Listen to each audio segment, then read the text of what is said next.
Welcome back to Cross-Border Ethics Asterisk, the podcast where we unpack global policy through honest conversation. I'm Sam, and joining me is Alex. Thanks for being here. Glad to be part of it, Sam. Today we're tackling a really thorny issue, whether or how the UK should get involved in a potential war with Iran, what that means ethically, and the role Israel plays in shaping any US decision to take the fight to Tehran. Right, the headlines are already buzzing about heightened tensions, missile tests, cyber attacks, and diplomatic spats. So let's start with the ethics of a war with Iran. Alex, what do you think the moral calculus looks like? At its core, it's a question of whether the costs, human life, regional stability, economic fallout, are outweighed by the benefits of preventing further aggression or nuclear proliferation. The US and allies have argued that Iranian missile programs threaten civilian populations in the Middle East, but launching a war carries the risk of massive casualties on both sides. And from an international law standpoint, the UK's legal advisors recently clarified that any defensive action would need to be justified under the UN Charter and UK domestic law. They emphasised that preemptive strikes are legally fraught unless there's clear imminent threat, something difficult to prove with Iran's asymmetric capabilities. That brings us to the UK's actual response. The BBC ran a piece last week titled UK Faces Rising and Unpredictable Threat from Iran. They highlighted that Britain is re-examining its defence posture in the region, especially after the 2024 missile tests near the Persian Gulf. What does that mean for policy? It signals a shift toward more robust deterrence, more intelligence sharing with allies, potential troop deployments to nearby bases, and even discussions about joint exercises with France and Germany. But all of this is framed as defensive rather than offensive. Yet the UK's legal position remains cautious.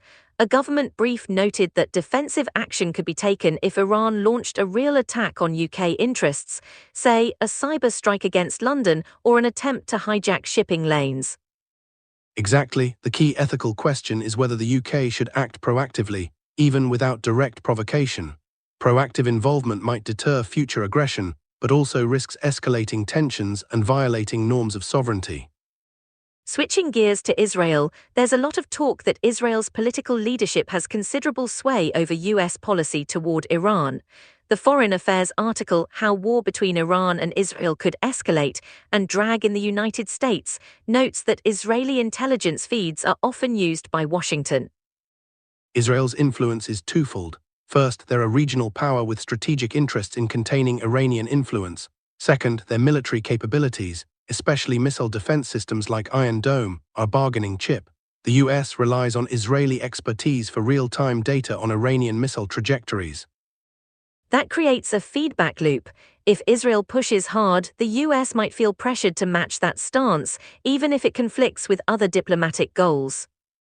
And ethically, we have to ask whether such influence respects the autonomy of the American public and Congress.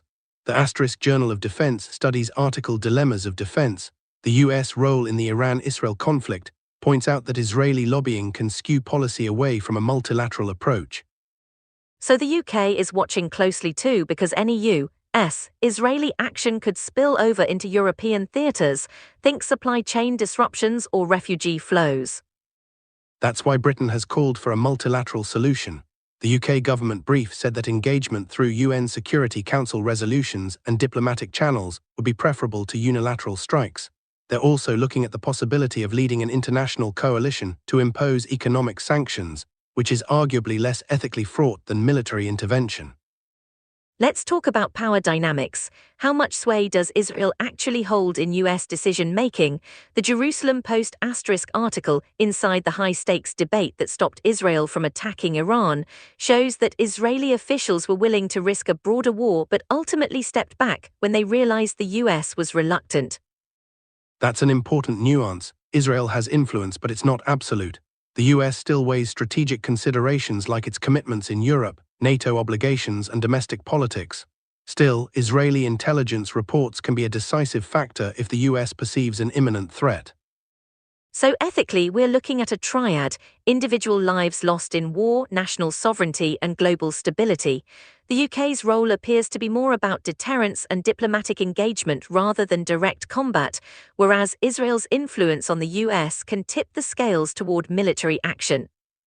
That raises a broader question. Does a nation have an ethical obligation to prevent potential aggression even if it means risking war? Or should we prioritize diplomacy even when the other side is acting unilaterally?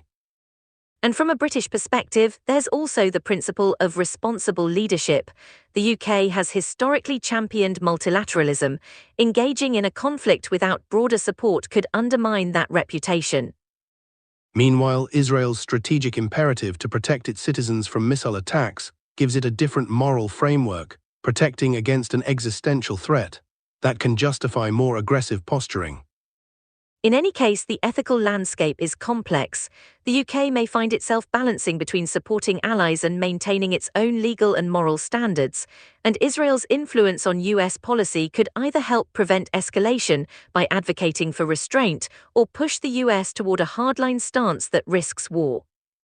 Ultimately, any decision to go to war will involve trade-offs between protecting lives now versus safeguarding future generations from ongoing instability. Well said, that's all we have time for today. Thanks for joining me, Alex. My pleasure, Sam. Stay tuned next week when we'll dig into the economic repercussions of a potential Iran conflict. No war is purely political. Until then, keep questioning and stay informed.